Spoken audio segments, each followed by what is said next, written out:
బెక్కెం గ్రామంలో అంటే కృష్ణానది ఒడ్డున ఉన్న బెక్కెం గ్రామంలో చిన్నబావి మండలంలో పీర్ల చావిడిలో పీర్లు దొంగతనం అయిందని చెప్పి కంప్లైంట్ ఈ పనులు చేశారు. ఎట్లా అంటే పోయిన అమావాస్య 7వ తారీఖు ఈ నెల 7వ తారీఖు నాడు చిన్నంబావి మండలం బెక్కెం గ్రామంలో ఉన్న పీర్ల చావిడిలో 9 పీర్లు తర్వాత తదితర ఆభరణాలు దొంగతనం జరిగిందని కంప్లైంట్ రావడంతో ఇమ్మీడియట్గా డిఎస్పీ ఆధ్వర్యంలో ఇన్స్పెక్టర్ కృష్ణ మరియు చిన్నబావి ఎస్ఐ జగన్మోహన్, సిసిఎస్ ఎస్ఐలు జయన్న, రామరాజ్ మరియు పిఎస్ఐ శశిధర్ వీళ్ళంతా బృందాలుగా విడిపోయి నేర పరిశోధన మొదలుపెట్టారు.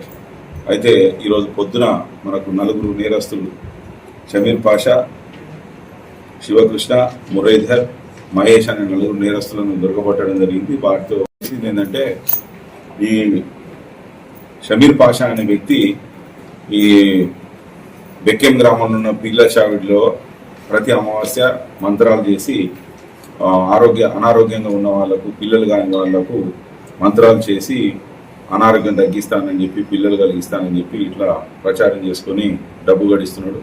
అతనే కందూరు అడ్డాకుల దగ్గర ఉన్న కందూరులో నివాసం ఉంటూ అక్కడ ఆర్ఎంపీగా ప్రవృత్తి చేస్తూ అక్కడ కూడా రోజుకు 1000-1500 రూపాయలు సంపాదిస్తున్నాడు.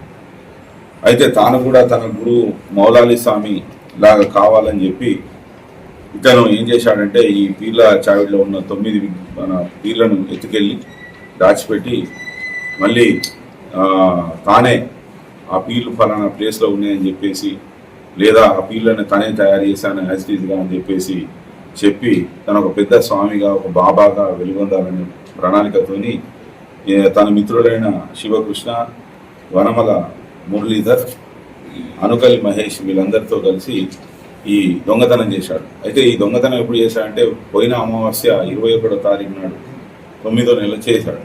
చేసి ఎవరైనా గుర్తిస్తారో అని చూశాడు, కానీ ఎవరు గుర్తించకపోగా దాదాపు 15 రోజులు వెయిట్ చేశాడు. ఎవరన్నా దొంగతనం జరిగిందని తెలియజేస్తారని చెప్పి ఎవరు తెలియజేయకపోగా ఇతనే మళ్ళీ ఒకసారి దొంగతనం జరిగినట్టుగా ఈ పీర్ల చావిడిలో వస్తువులని చిందరవందర చేసి సీసీటీవీ కెమెరాలు పగలగొట్టి పీర్ల చావిడి ముందట కారం పొడి తల్లి వెళ్ళిపోయాడు.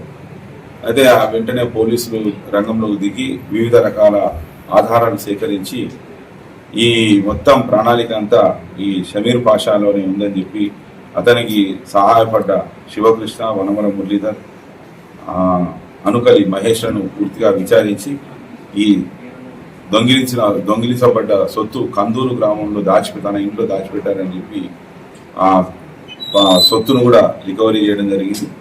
వాటిని మరియు ఈరోజు అరెస్ట్ చేయబడ్డ ఈ 4 కోర్టుకు ప్రొడ్యూస్ చేయడం జరుగుతుంది. జ్యుడిషియల్ రిమాండ్కు పంపించడం జరుగుతుంది. ట్రాన్స్పోర్ట్ చేసిన ఆల్టో కారును మరియు బజాజ్ డిస్కవరీ బైక్ను కూడా సీజ్ చేసి కోర్టుకు సబ్మిట్ చేయడం జరుగుతుంది.